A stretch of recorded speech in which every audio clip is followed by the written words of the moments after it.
Edo State government has been asked to engage all stakeholders, including youth and heads of communities, in which forests where kidnappers host their victims, as well as security agencies, including local vigilante groups, hunters, civil societies, and the media to tackle worsening insecurity across the length and breadth of the state. Stakeholders made the executive policy recommendation at a one-day town hall meeting on security in Edo State, organized by the Edo State Policy Advocacy Committee, EDOPAC, of the Niger Delta Dialogue, in collaboration with the European Union and a World of Peace, a peace walk held at Bishop Kelly Pastoral Center in Benin City. Jimo Ogrima reports that other crucial recommendations as panacea to worsening security in the Niger Delta region of Nigeria at the one-day town hall meeting in Benin were proper funding, training and retraining of security personnel, both at the formal and informal sectors, strong advocacy amongst the people on the need for them to key in and support government's war against crime,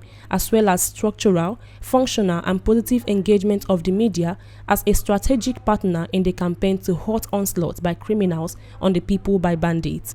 Head of Service to Edo State Government, Barrister Anthony Okumbowa, addressing participants at the one-day town hall meeting on security in Edo State, recounted his ordeal at the hands of daredevil kidnappers when he was kidnapped a few weeks ago. Barrister Anthony Okumbowa said his experience purely shows that if the local communities through which he was taken to their den are empowered, they can confront and deter the hoodlums until superior firepower of the police or army arrives. For 2 nights and 3 days, but that's the worst time before you stay by Monday.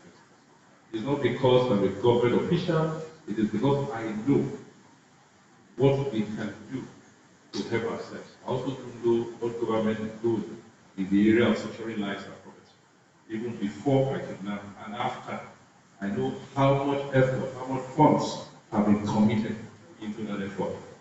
And so I strongly believe we are not defenseless. We have done something in a particular way and we got the same result. We're doing it now in a different way, and I'm sure it's different.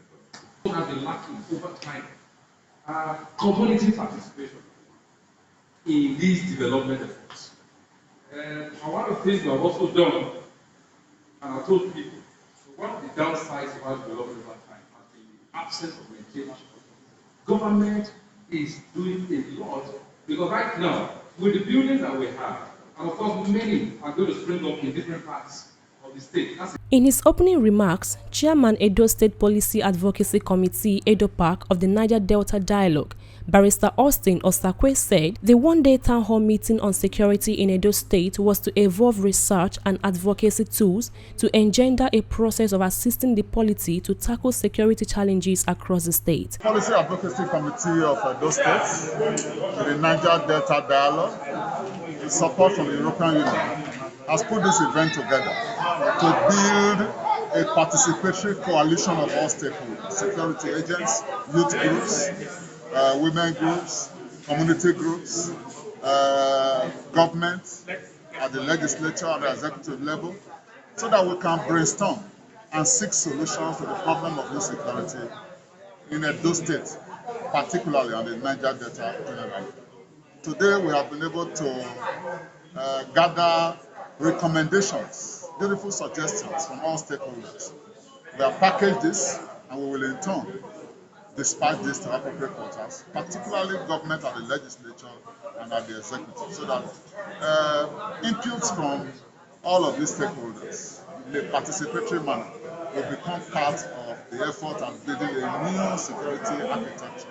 A guest speaker at the town hall meeting, Professor Benson Isadolo of the University of Benin, said insecurity in Edo State has led to anxiety, uncertainty and fears. Professor Osadolo stated that insecurity remains the greatest threat to peace and development. The people have the right to know, and this has to do with freedom of information.